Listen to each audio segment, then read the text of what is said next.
So maybe a first question would be, give us a state of just your tribes. Madison has just been designated in December, Truax Field, as the home of F35A. Doctor, can you start? Give us an overview.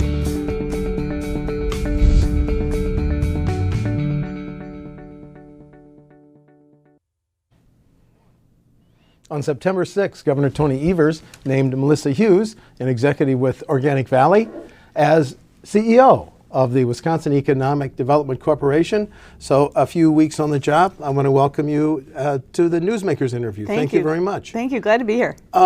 You were with Organic Valley. Give me the short bio. You had a good job.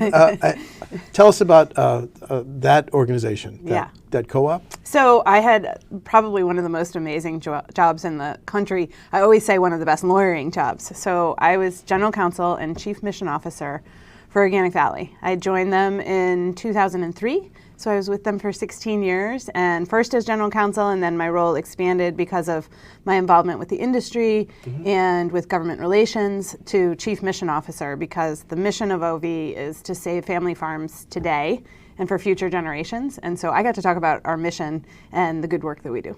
Well, and I keep saying we, even though it's my past job. That's your past job. During your 16 years, correct?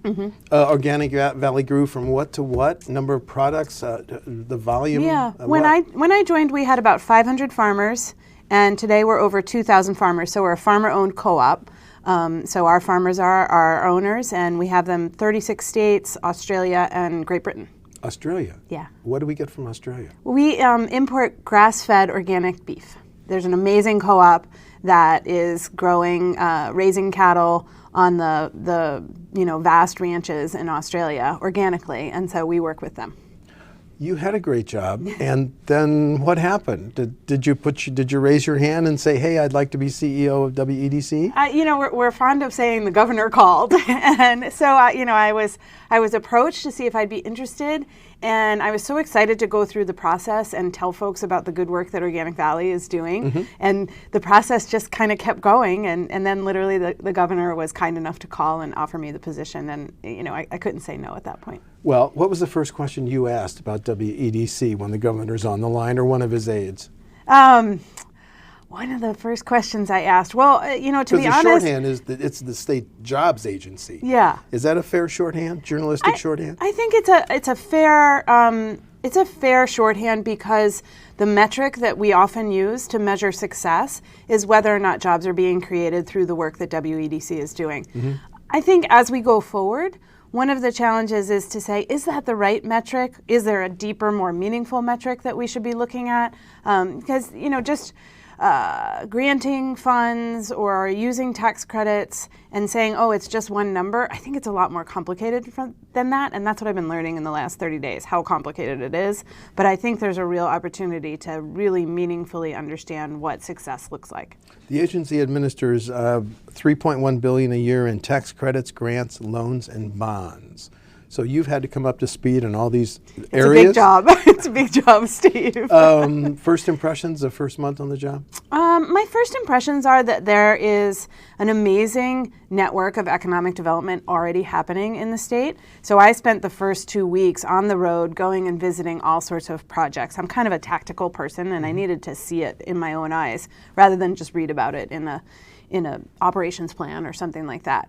So what I saw was a lot of opportunities where businesses are partnering with the public sector, so counties working with businesses, working with colleges, all in concert to try to bring a project forward. It was really an amazing network. Did you know that synergy was out there? Well, at Organic Valley, we were super involved in the community, and I was very proud of that.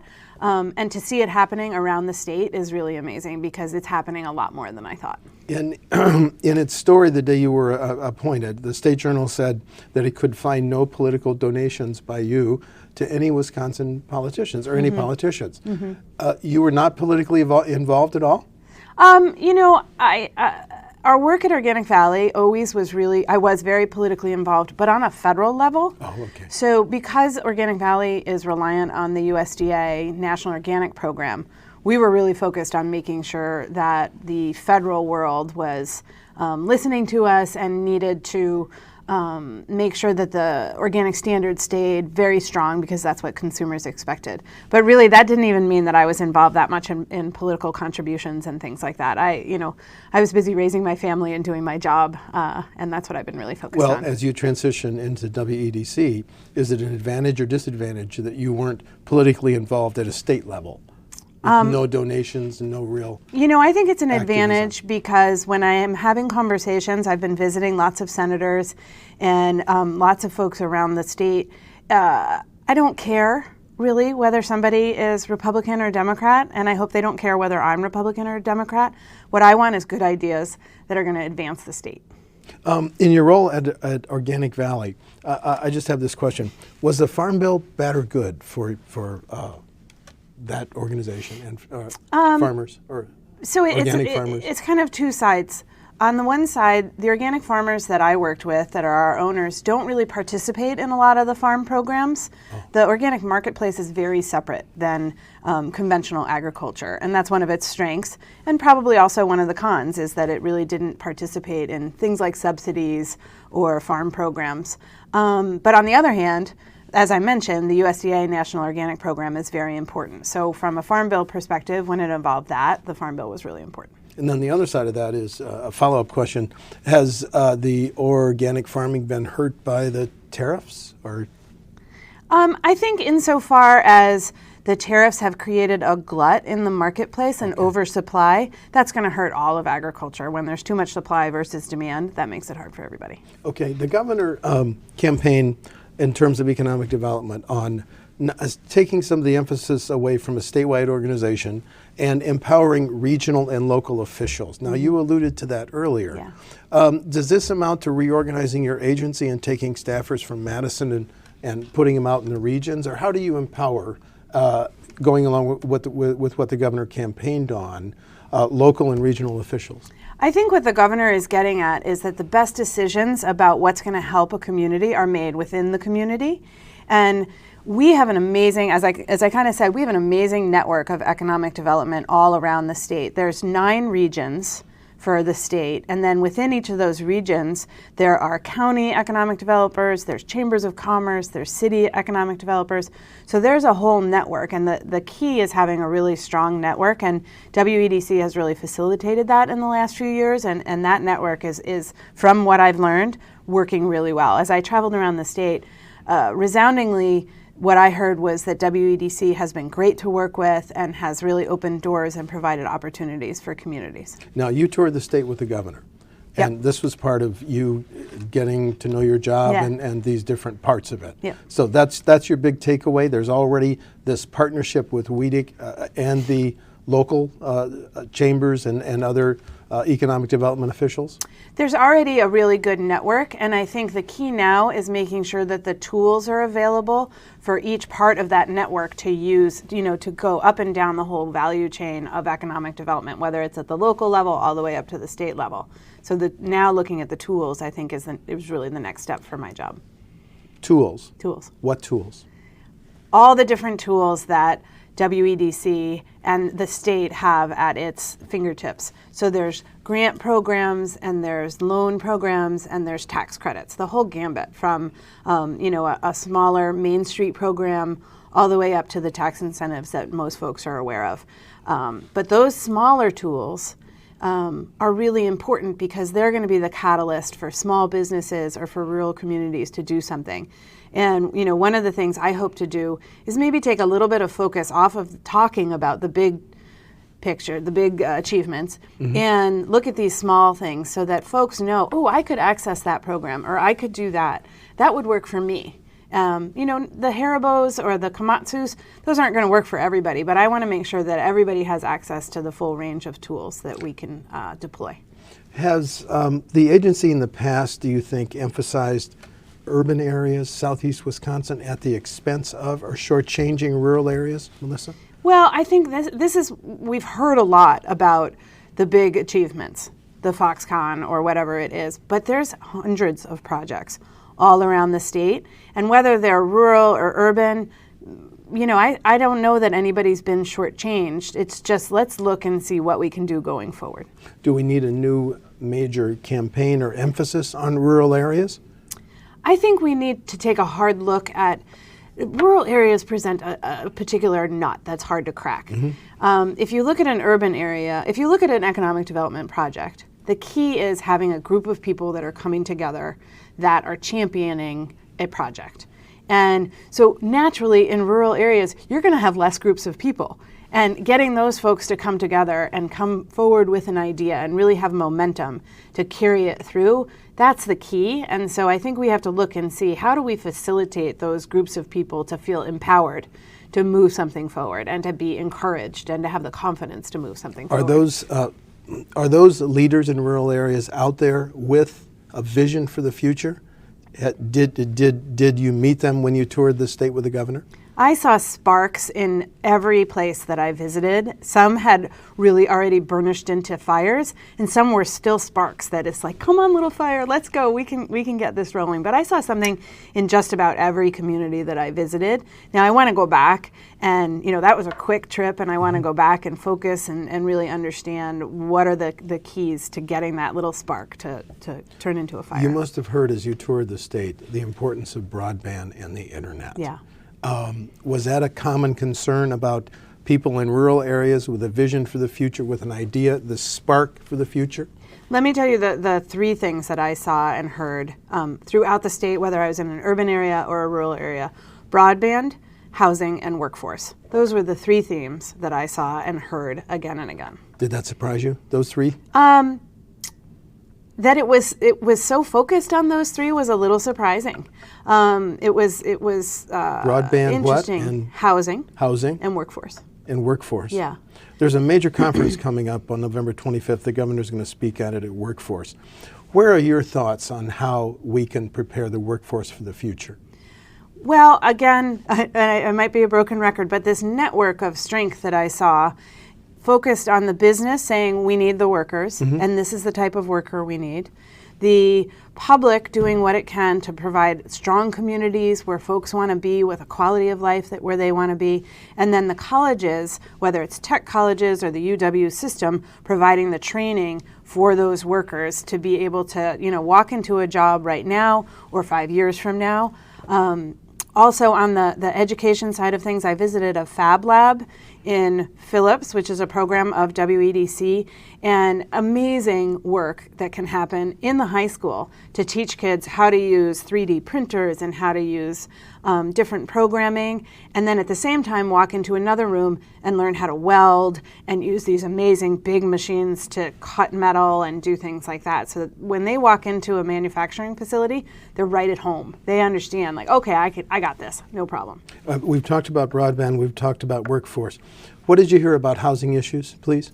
I think that the housing is particularly hard in rural areas because you need a developer, you need someone to put that first shovel into the dirt and be willing to build something and know that they're going to get a return on their investment. And that takes, it's a chicken and egg problem. You want the developer to come in so that there's housing, so you have places for workers, so you can have businesses, but the developer needs to know that they're going to be able to have a return on their investment. If Wisconsin and if WEDC doesn't do a good job in these three areas, in these three subjects, broadband, housing, and workforce, is that going to put rural Wisconsin at a disadvantage in terms of economic development over the next 5-10 years? I think it's going to hinder growth.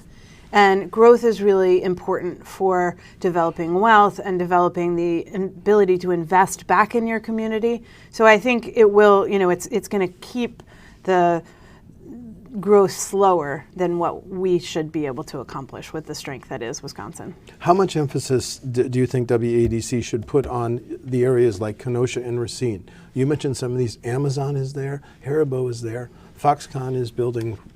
I'll ask you about that later, but does the agency then say, Southeast Wisconsin, you're doing pretty well, we have to focus on some of these other regions of Wisconsin?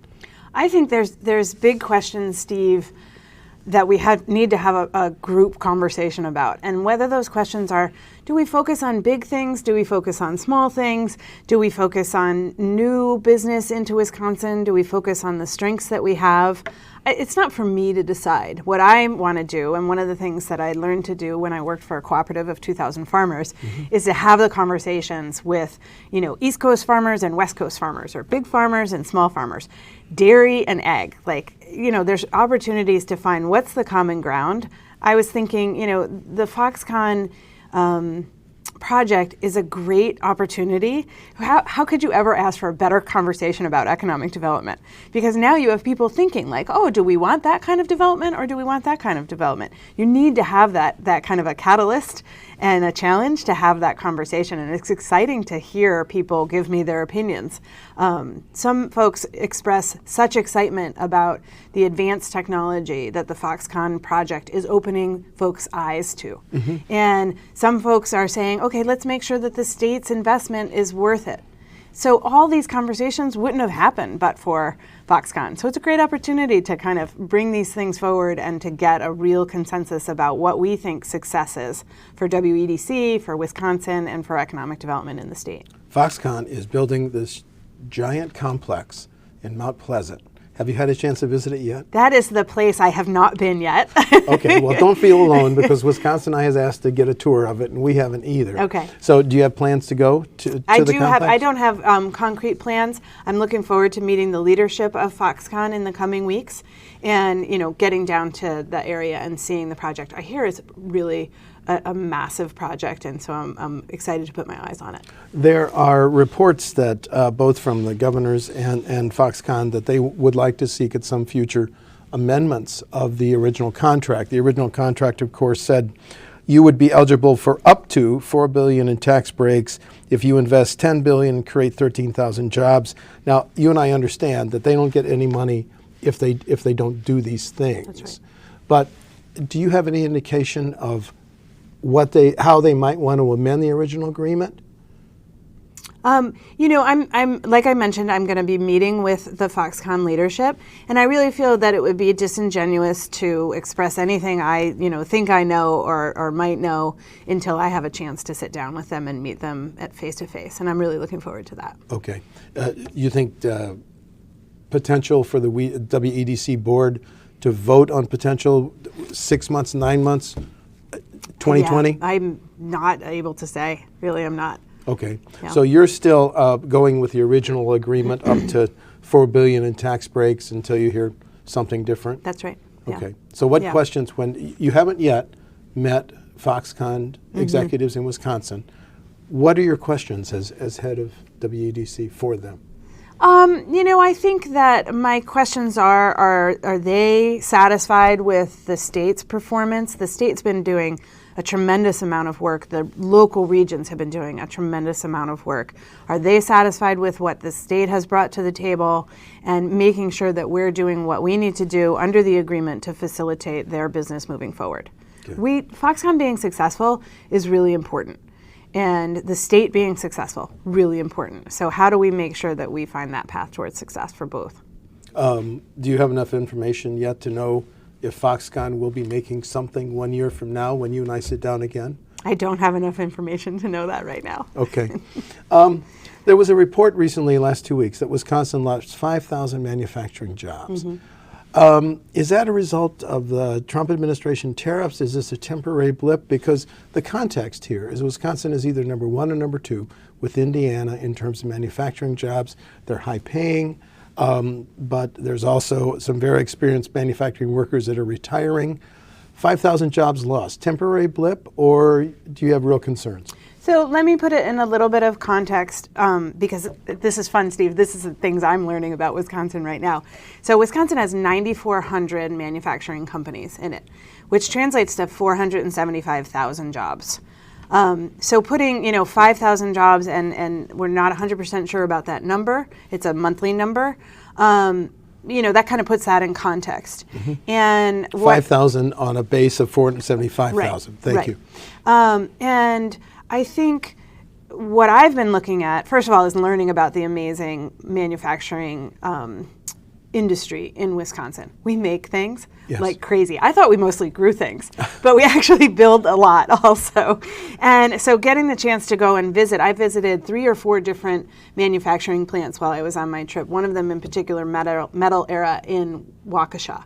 Amazing business, growing like crazy. They build roofing components fabricated out of metal. And so they have robotics, they have an amazing program for their employees, for training their employees, really doing top-notch stuff. I walked in there and I was like, wow, I would be so happy if my son worked here. This is just like, just felt like a great facility. And a couple other manufacturing plants that I went to visit just like that. And so I think, understanding what our manufacturing is today and where it needs to go into the future is going to be critical for making sure that we continue the growth. The challenge is understanding, is that 5,000 Yes. cutting back, or is it a trend? What's happening there? So I don't want to attribute it to some particular policy. I want to understand the whole trend. And we mentioned before the workforce piece. That's really critical, because if you can't find the humans to help you do your job, then you have to figure out what to do in order to grow.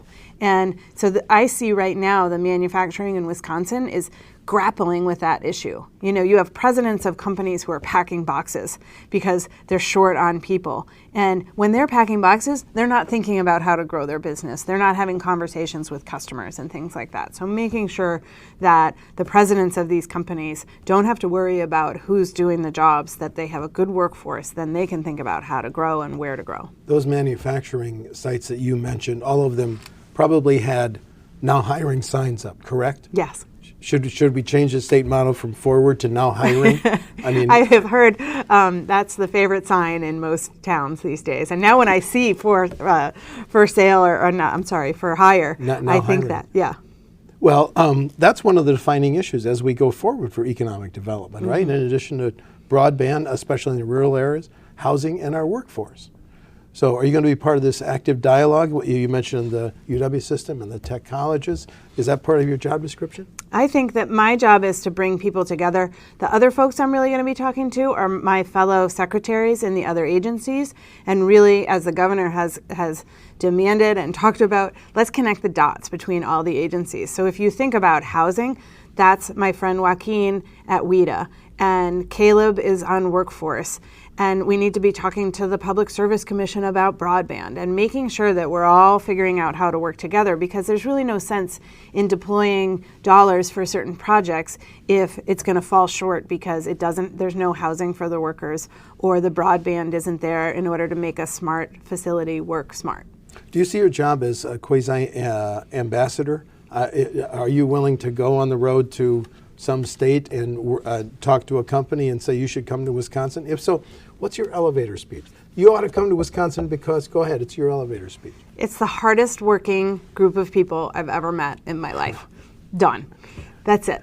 I mean, working with the farmers, working with the employees at Organic Valley, working with the employees at WEDC, seeing what's happening around the state, there are no harder workers than Wisconsin. And with hard work means a work ethic, it means strong families, it means strong communities. So, that, to me, that speaks volumes.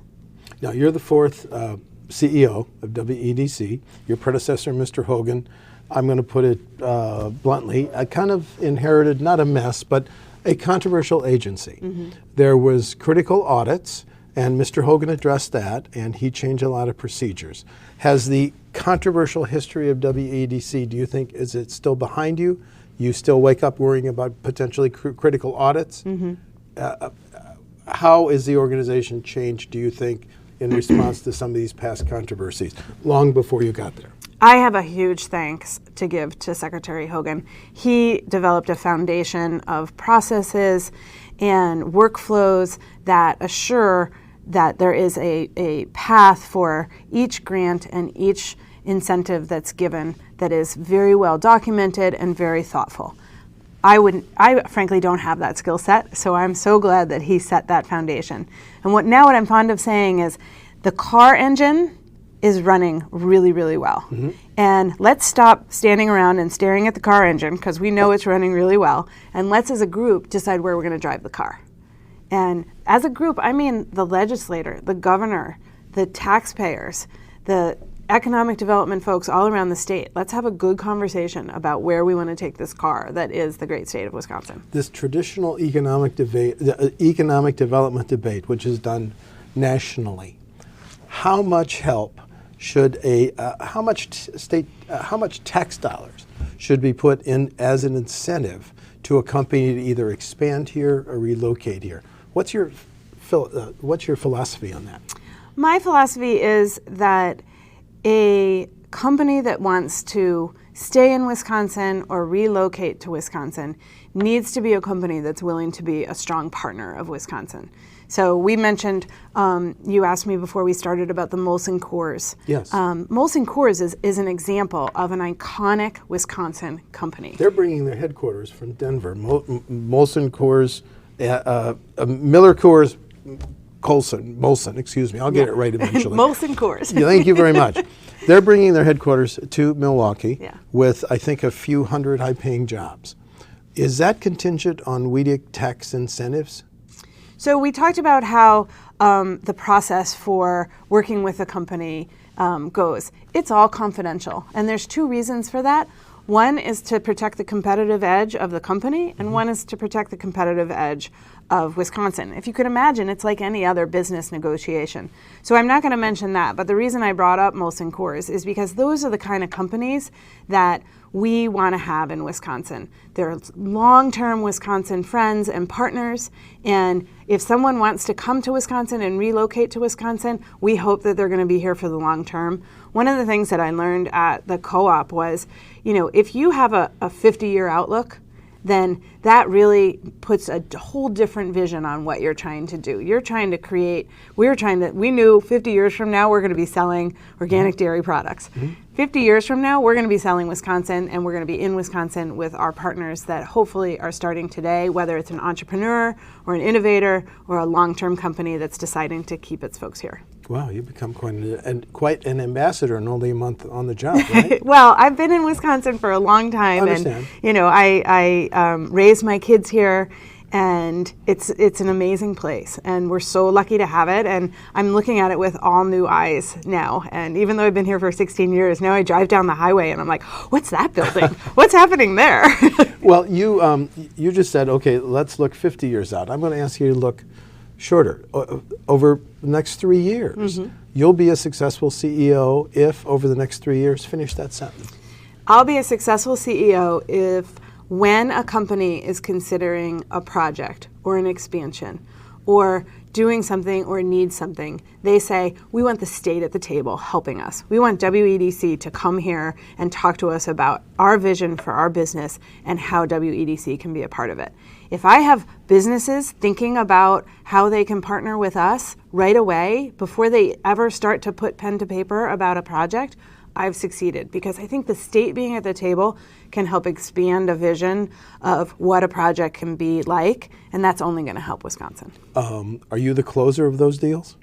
I hope so. I'm a tough one. I'll get it done.